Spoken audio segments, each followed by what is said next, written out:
afraid about school shootings. Political beliefs are kind of divisive, if you will. It's all about hope, and no one knows feelings of hopelessness and overcoming those feelings than my guest who is standing by. I have author Libby Gill here to talk about her brand new book called The Hope-Driven Leader, which is due out coming up next week. Libby, good morning. It's Burt Barron. Thanks for taking a few moments to talk this morning. I really appreciate it. Oh, thank you, Bert. I appreciate it from you. Hope is critical, right? Hope is important when it comes to being successful in your personal life, in your work life. When you give up hope, you basically raised a white flag, right? We don't want anybody to ever do that. It's all over at that point. You can lose just about anything except hope, because you can still keep moving if you've got hope.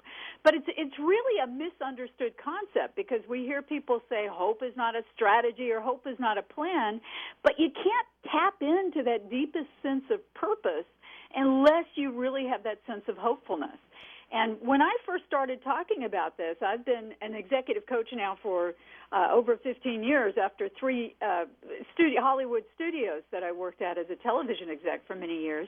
And I discovered the science of hopefulness. It comes out of medicine and positive psychology, and it's called hope theory. And it really tells us that unlike optimism, which is a general sense of, hey, everything's going to be okay, it's all going to turn out fine, hope is about linking beliefs to behaviors.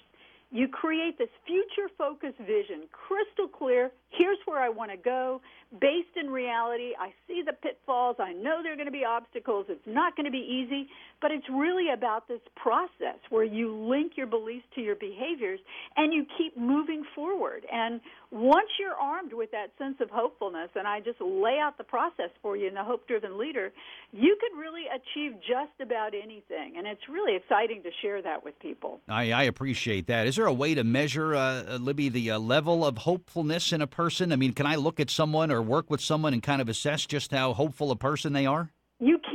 There's actually a test, and I've recreated it in my book, and it was written by a psychologist who on a sabbatical decided, I'm going to go learn everything there is about hope, and found out there was nothing except poetry and philosophy. But he decided that since people couldn't measure hope, that he better create a scale for it. And I've got that scale in my book, The Hope-Driven Leader. You answer 12 questions, and it will give you a good sense of where you are in terms of hopefulness.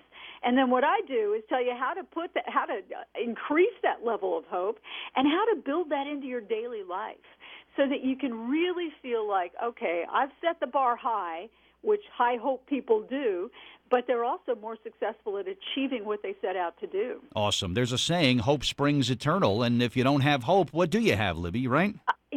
I think you can lose your health, you can lose your money, you can lose just about anything.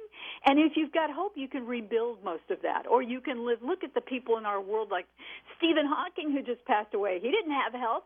He was only expected to live 2 years after he was diagnosed with ALS. But look what he went on to accomplish. So that was hope. Remarkable. Libby Gill is my guest this morning on WCTC. Her brand new book called The Hope-Driven Leader will be released coming up next week, Libby, for the new book? April 10th. Exciting stuff. Congratulations on that. So we'll look for that when that comes out. You know, last year, Libby, I was nominated for a rather prestigious award in my industry called the Marconi Award. Yeah. And I was very hopeful that I was going to win. And I loved every minute of the lead up going into this award ceremony. I went to Texas. I was so excited. I didn't win, but I just loved the ride so much of the support and the encouragement that I got from people. And I think I drew on the hope of winning this award that I actually came out a better person. And when I see people get nominated for awards and they start making excuses like, well, even if I don't win, I'm happy to be nominated, forget that. You know what? Go for the win. Be hopeful that you're going to win. You'll be glad and enjoy the moment for yourself. And the difference in a case like that is you can't control that outcome. You can feel great about it. You can be honored. You can feel hopeful that you'll win. But at the end of it, you don't get to choose, so you couldn't pick yourself for the Marconi Award. Exactly. Right. Too bad, right? If only I could have. Right. But Libby Gill, always great to speak with you here on WCTC. Where can we go to get some your new book and your other books that you've written? Where do we find those? Well, of course, you can go to Amazon and just search Libby Gill, or you can go to my website and download the first chapter, pre-order the book at LibbyGill.com. Excellent. Always enjoy our conversations, Libby. Thank you so much for the time this morning. Have a great weekend, all right? Thank you. You too. All right. Thanks a lot. All right. Libby Gill, my guest here.